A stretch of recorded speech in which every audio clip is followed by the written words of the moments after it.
Welcome to our latest deep dive into the shadows of history's most perplexing, unsolved mysteries. Today, we're venturing into the chilling tales of the Hinterkaifeck murders, the eerie saga of the Axeman of New Orleans, and the haunting enigma of the Keddie Cabin Murders. Each story is a complex web of clues, theories, and dead ends that have baffled investigators and captivated the imaginations of true crime enthusiasts for decades. From the mysterious tracks in the snow surrounding a remote German farmstead, to the jazz-infused panic of New Orleans in the early 20th century, and the serene, yet sinister woods of Keddie, California, these cases offer a glimpse into the darkest corners of the human psyche. So, grab your detective hat and join us as we explore the evidence, dissect the theories, and perhaps inch a little closer to unlocking the secrets behind these infamous unsolved mysteries. The Hinterkaifeck murders remain one of the most perplexing and chilling unsolved mysteries in German criminal history. This case involves the gruesome murder of 6 individuals on a remote farmstead named Hinterkaifeck, located near the Bavarian town of Grobern, just north of Munich, Germany. On the night of March 31st, 1922, the farm's inhabitants were systematically killed with a mattock, a type of pickaxe. The victims were the farm owner, Andreas Gruber, 63, his wife, Cecilia, 72, their widowed daughter, Victoria Gabriel, 35, Victoria's children, Cecilia, 7, and Joseph, 2, and the maid, Maria Baumgartner, 44.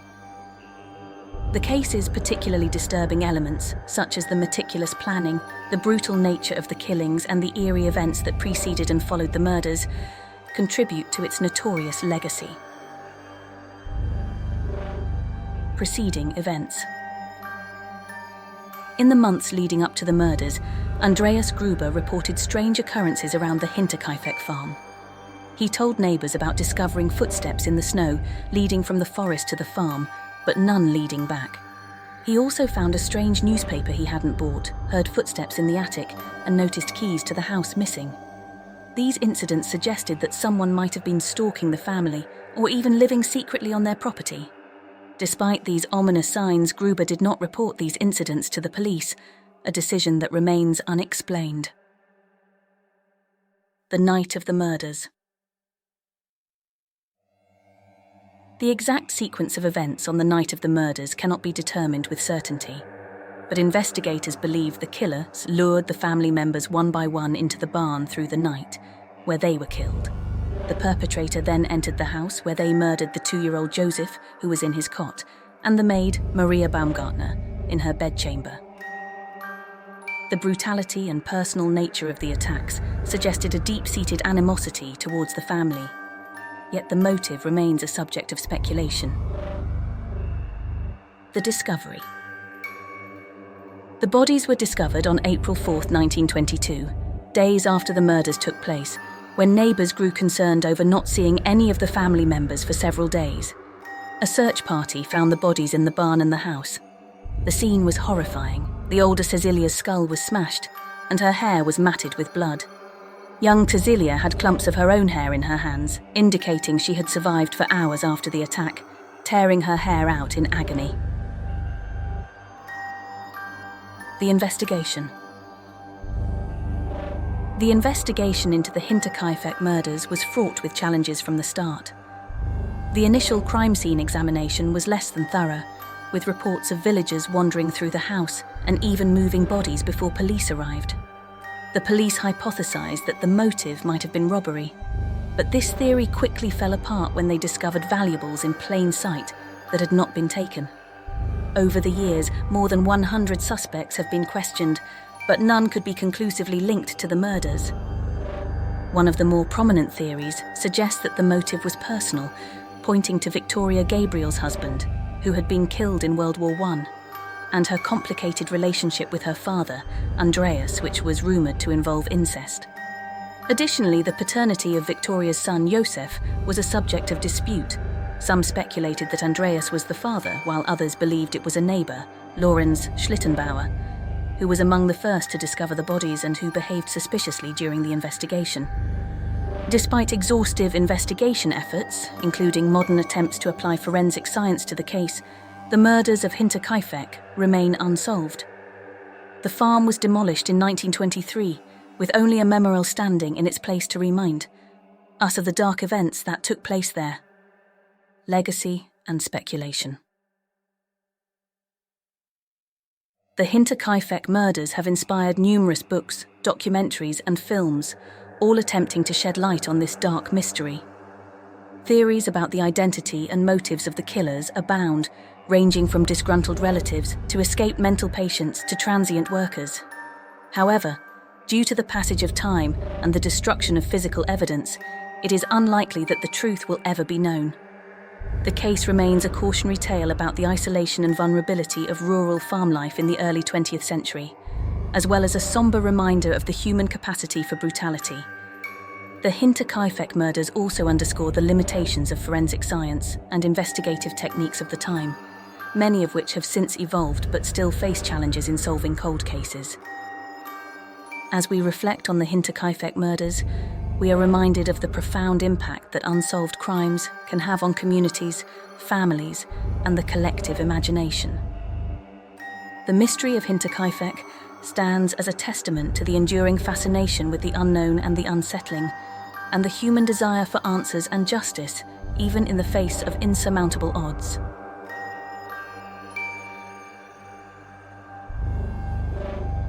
The Axeman of New Orleans is a figure shrouded in mystery, a serial killer who cast a shadow of terror over the city of New Orleans from May 1918 to October 1919.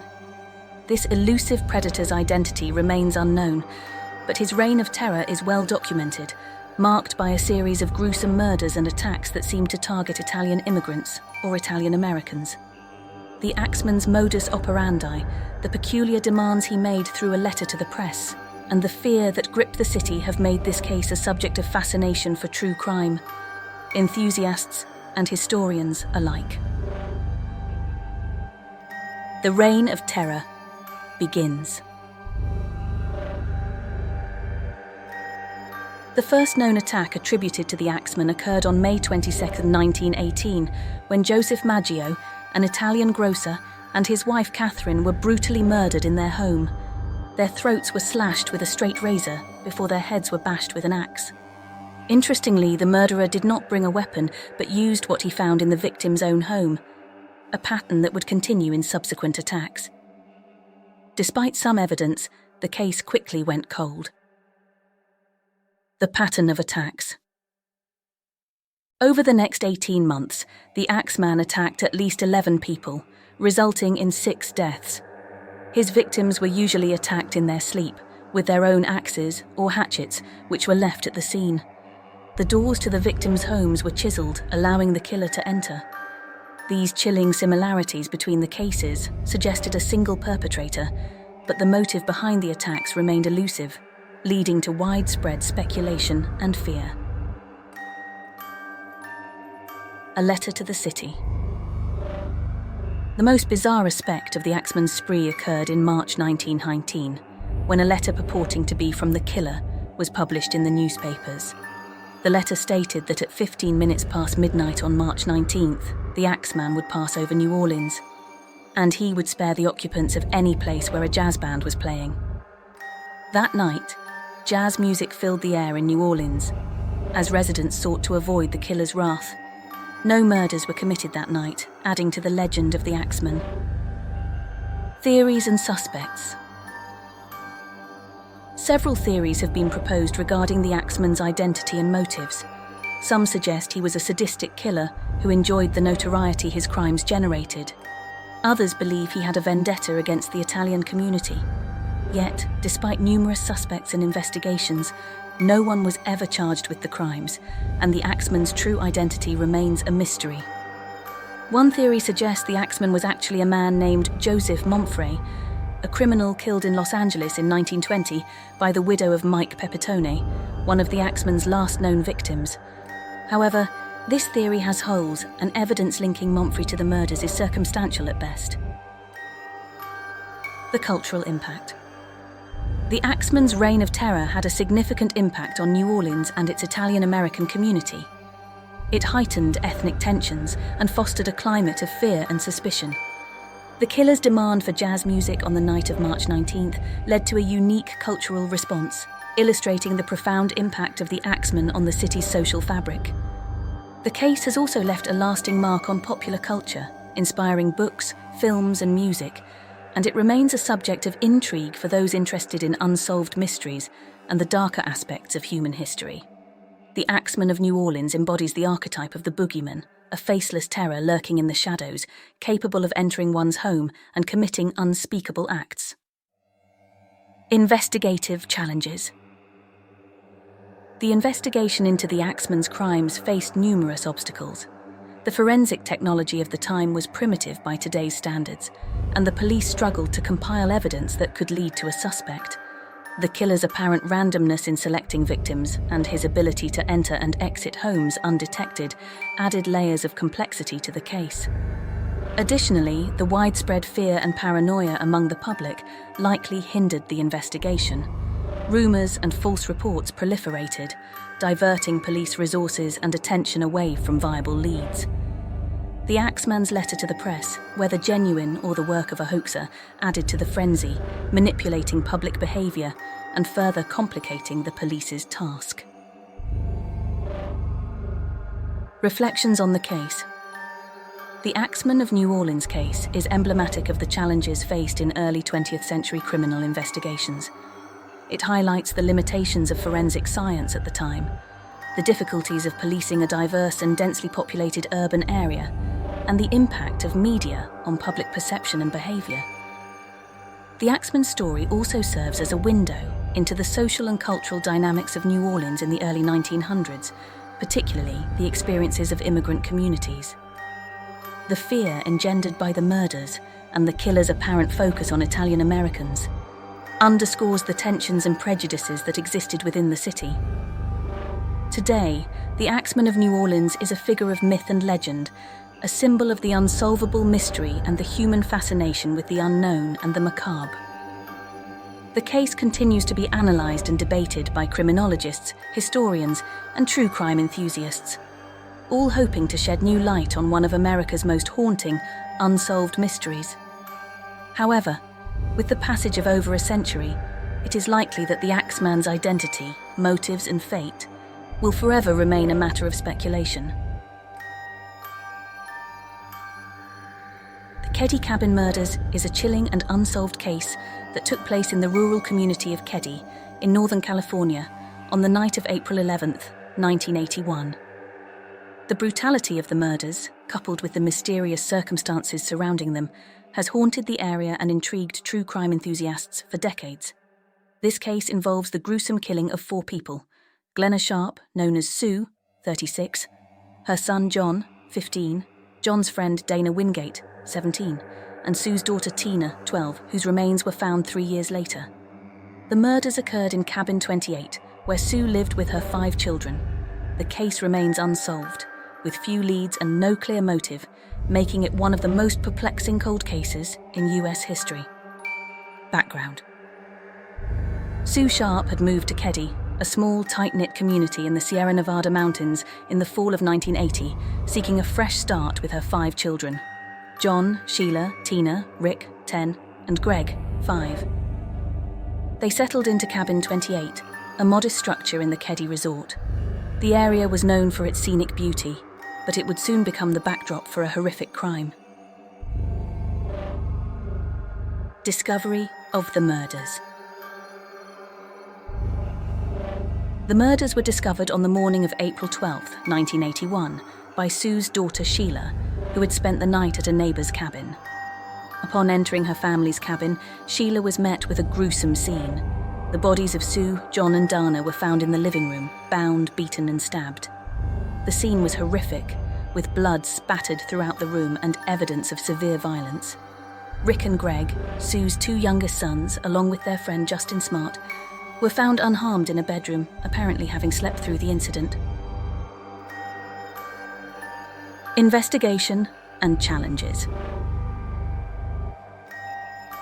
The initial investigation faced significant challenges from the start. The crime scene had been inadvertently compromised by early responders, and evidence collection and preservation techniques were less advanced than today's standards. Furthermore, the isolated location and the lack of witnesses added to the difficulty of the case. One of the most puzzling aspects of the investigation was the disappearance of Sue's daughter, Tina. Initially, it was unclear whether she had been present during the murders. It wasn't until 1984 that a skull and other bones were discovered in Butte County, about 50 miles from Keddie, and were confirmed through dental records to be Tina's remains. This discovery raised even more questions about the events of that night and the motive behind the killings. Suspects and theories. Over the years, several suspects and theories have emerged, but none have led to a resolution of the case. One theory suggested a connection to a local drug trade, while others speculated about personal vendettas against the Sharp family. Despite the lack of concrete evidence, there were rumors and allegations about the involvement of various individuals, including known criminals and residents of Keddie. The case files contain references to possible suspects who had violent histories or who could have had motives for targeting the Sharp family, but conclusive evidence linking them to the murders has never been found. Investigators also considered the possibility that the murders were a case of mistaken identity, or that the Sharp family had unknowingly become entangled in something sinister. The lack of a clear motive, combined with the brutal nature of the killings, has fueled speculation and theories among law enforcement and amateur sleuths alike. Impact and legacy. The Keddie Cabin Murders have had a lasting impact on the community of Keddie and the broader field of criminal investigation. The case has been featured in various media, including documentaries, podcasts, and true crime books, each attempting to shed light on the mysteries surrounding the murders. The unsolved status of the case serves as a haunting reminder of the limitations of criminal investigations, especially in cases involving multiple homicides and no clear suspects. For the surviving family members and the community of Keddie, the murders remain a source of pain and frustration. The lack of closure and answers has compounded their grief, leaving them with unanswered questions about why these brutal murders occurred and who is responsible. Renewed interest and ongoing investigations. In recent years, there has been renewed interest in the Keddie Cabin Murders, thanks in part to advancements in forensic science and the proliferation of true crime media. Law enforcement agencies have revisited the case, re-examining evidence and applying modern DNA analysis techniques in the hope of uncovering new leads. The Plumas County Sheriff's Office has indicated that the case is still open and that they are actively seeking information that could lead to a resolution. Despite these efforts, the Keddie Cabin Murders remain an unsolved enigma, a tragic tale of a family destroyed and a community forever changed by violence. The case stands as a stark reminder of the fragility of life and the enduring mystery of human motives. As time passes, the chances of solving the murders diminish, but the pursuit of justice for Sue, John, Dana, and Tina continues. A testament to the resilience of those who seek answers in the face of seemingly insurmountable obstacles. Thanks for watching. To support us, please like and subscribe.